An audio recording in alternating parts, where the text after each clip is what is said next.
Beatty. Now, scare for the Raptors late in the game. Vince Carter comes down on Bruce Bowen's foot and rolls his ankle. Frustrated, he would then throw down the talc powder. He stayed in the game. Flegler and Greg Anthony back in the studio. And that man, Vince Carter, was having quite a night. 43 of his team's 72 points. Now, this was earlier in the third.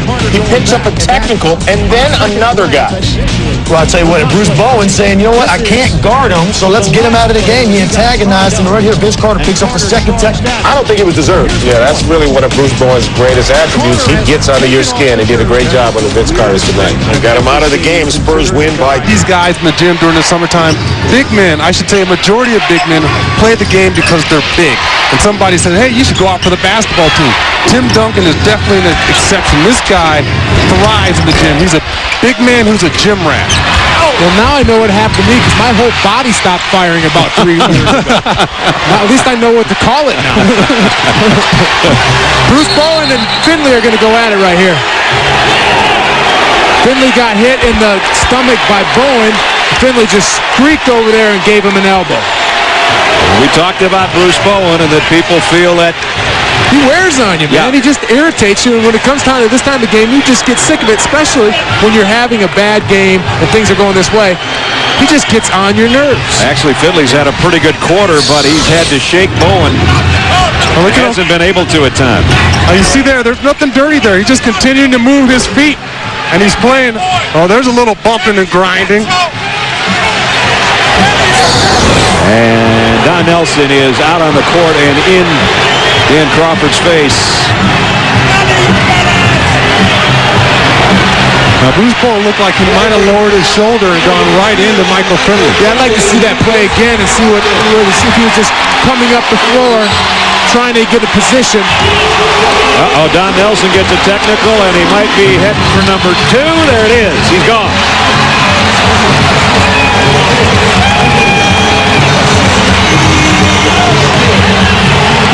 Now it's going to be whether or not you leave in a timely manner. I guess that's the only other drama left for Nelly. He's out of here. Well, definitely a frustrating night for the Mavs and Nelly. And he just got to think about what they're going to do maybe on Sunday. But well, here's another look at it. There's the first bump. Was Finley's, not Bowen's. No, he came back and got that and retaliated on what Bruce did. He just came back and got up and ran over and just nailed Bruce.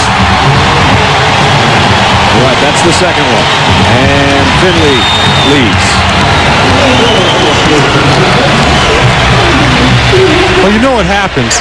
You always get caught on the second one. The guy just absolutely kills you, and you go back and you try to retaliate, and you get caught. And that always happens. Bruce could have easily gotten a flagrant foul at half court when he barreled into Michael Finley. Rose misses at the free throw line, so Del Harris going to take over the ship here.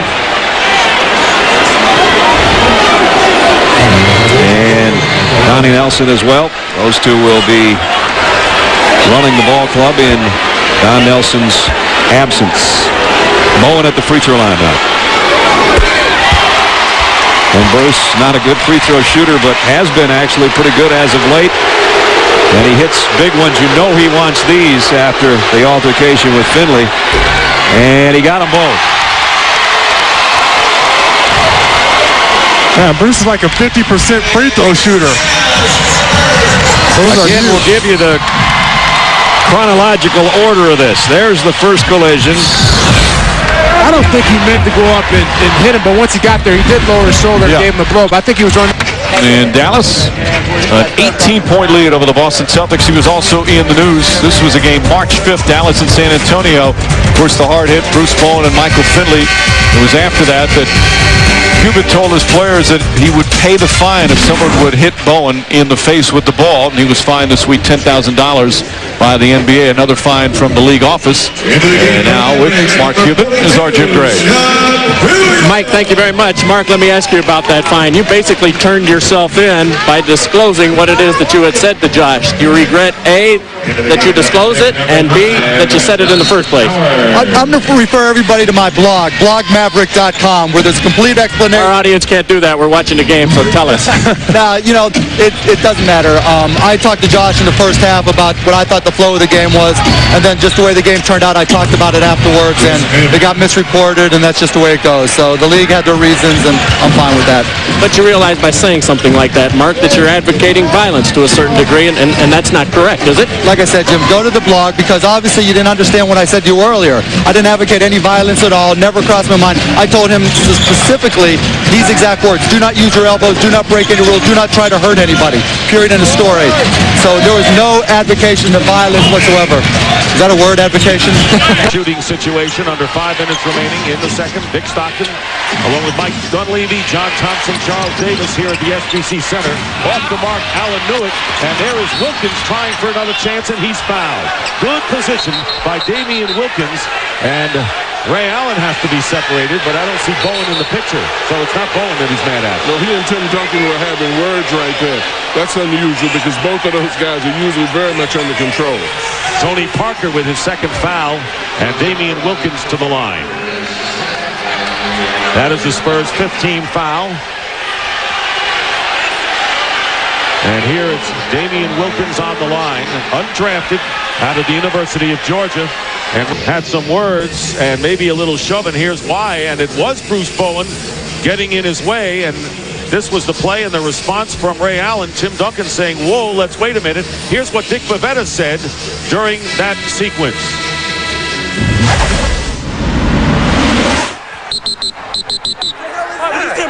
No, I didn't see that. But if you stay with me, we have no problem. You just stay with me, we're okay.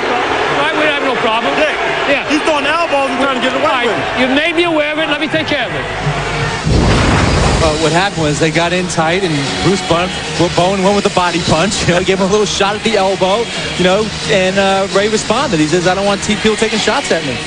Well, and he was just showing a little bit of affection for Ray. But, that's Bruce Bowen's job. In order to guard somebody, and you can see right here, Tim Duncan is trying to calm him down. But Bruce Bowen, when you're guarding a guy like Ray Allen, you have to almost do anything to him but hurt him to try to stop him. Well, he's trying to get his body punches in to wear him down for that late fourth quarter shots. But I tell you what, Ray Allen gives me the impression that that's not going to wear him down. Boy, you better watch out. You better build an ark and collect 2 animals. Boy, this is point counterpoint if I ever saw it at the line between Duncan and Allen. 16 seconds to go in the third quarter. Here's Ray Allen with the ball. Has not made a basket here in the third quarter. Allen goes up, draws the foul, and will go to the line to shoot again. 2 shots coming up for Allen. The foul is on Bowen, his third. In some ways, the way they're defending Ray Allen on these plays right now, I'm not sure they wouldn't be better off just giving him catches at the top of the key where he could be isolated against Bruce Bowen instead of bringing guys into the play where they have a chance to give extra help to Ray Allen. John, it's interesting that Ray Allen and Tim Duncan, the 2 leading players for these teams, not much of a factor in this third quarter, and other people filling the bill. Well, but the interesting thing about it, Dick, is that even though they aren't scoring points themselves, both of those guys require so much attention in terms of guys helping and looking and denying and trapping them that they create points for other people, so it's misleading the points that they're responsible for out there. Double technical foul called against Bruce Bowen and Nick Collison. And Ray Allen has missed 3 in a row. He had only missed 3 in the entire series. Coming in. That's got to be a little bit of a, takeaway from his confidence, as far as the ball will eventually get there. The Timberwolves have lost their momentum. They had the lead down to 7. Now it's back to 14, and here's an offensive foul on Minnesota. Turning the ball over. Wally Szczerbiak called for the foul. Szczerbiak pushing off on Bruce Bowen, and Wally Szczerbiak feeling the frustration that a lot of wing players in this league feel when Bruce Bowen is in the area, because he's going to be all over you, grabbing jerseys and anything he can to hold you. Here you see him try to hold him up, and Szczerbiak gets caught pushing off with the right arm, trying to create space. Carter makes the steal, and then in saving the ball inbounds, there's a foul on Minnesota.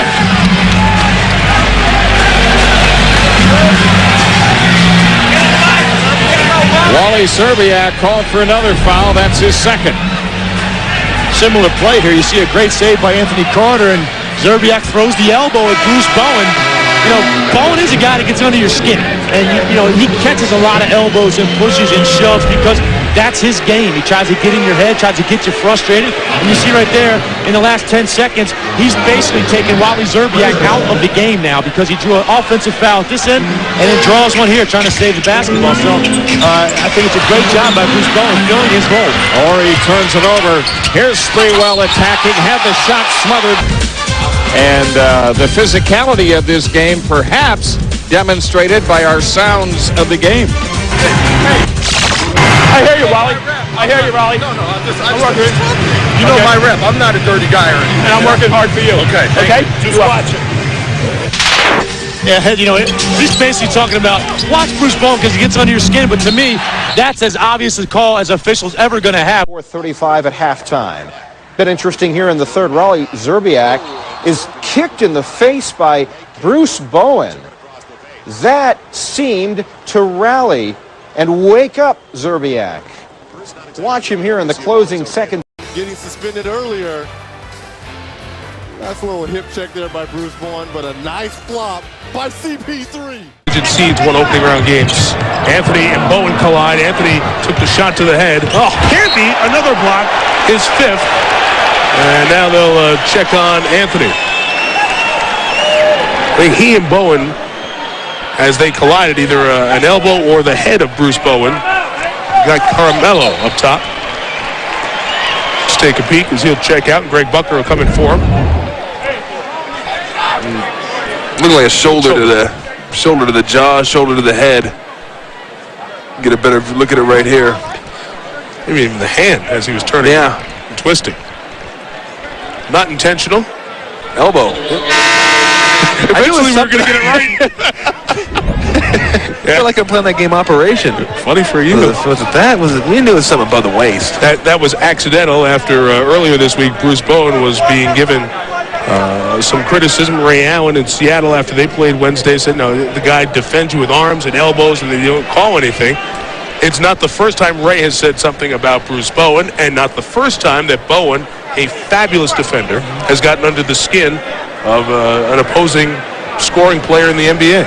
Well, guys don't like to be touched, and he's going to touch you. I'm serious. Guys feel like, hey, they scored 24, you'll touch me. He's going to grab, he's going to touch, he's going to be physical, and you're not going to like it. Anthony back on the floor after a 6-minute break. Sees Bruce Bowen, who has just beaten him up when they have played head-to-head. Boykins over Wilkes. Good defense. And that's going to be on Bruce Bowen. I can't believe it. Get him here for rooting out Anthony as he was going up for the rebound. Yeah, well, but timeout with Denver up 15. So you can see right here, just keeping a body on him, and that is... All right, you say so. Melo has struggled against Bruce Bowen in San Antonio over his career. Let him battle. We'll talk more about Carmelo when we come back. Crying out loud. He's a terrific player to have. Coming off your bench, he and Boykins, some third quarter energy. Carmelo working on Bowen, who comes up with the block. You know, I don't know who your defensive player of the year is. Maybe it's the year you start looking at Bruce Bowen for that award. It's the job by Bowen. Well, against a bigger player. I mean, just waits until Carmelo Anthony exposes that ball, and as soon as he exposes it, it's, give me that. Whose responsibility is because I've never really played that much zone. He said, I've had some great coaches that know zone. He said, but I don't know who to yell out when somebody scores. Anthony again draws a crowd. Martin with 7 to shoot. And picked up offensively very cleanly by Andre Miller. There's a foul. And Carmelo Anthony was holding on for dear life with Bowen on him. It's affecting that. Blocked it. And Bowen, offensive foul again. And it looked like Bowen knocked Snow down. They called Snow for the offensive foul, and a technical foul is going to be called on Randy Ayers for coming on the floor. But it's a good technical because the crowd is fired up. People incensed over this call. 3 fouls on Snow. Aaron McKee, the voice of reason. Snow's still a little emotional. What did he do? Foul him with his back as he was running away from him? Snow pleading his case. Not going to help. Turkoglu will now shoot the one-shot technical. Let's take a peek. The arm was out. There was a push there by Snow, but it looked like Bowen got into right into his direct line of where he was going. Tough on that angle, but Snow did use his left arm to push Bowen away. The arm was out there. That contact was incidental. Until Snow fell down, and then something had to be called. He lost his balance. He got his head out over from the midpoint between the 2 feet. But no question, Snow had that left arm out a little bit.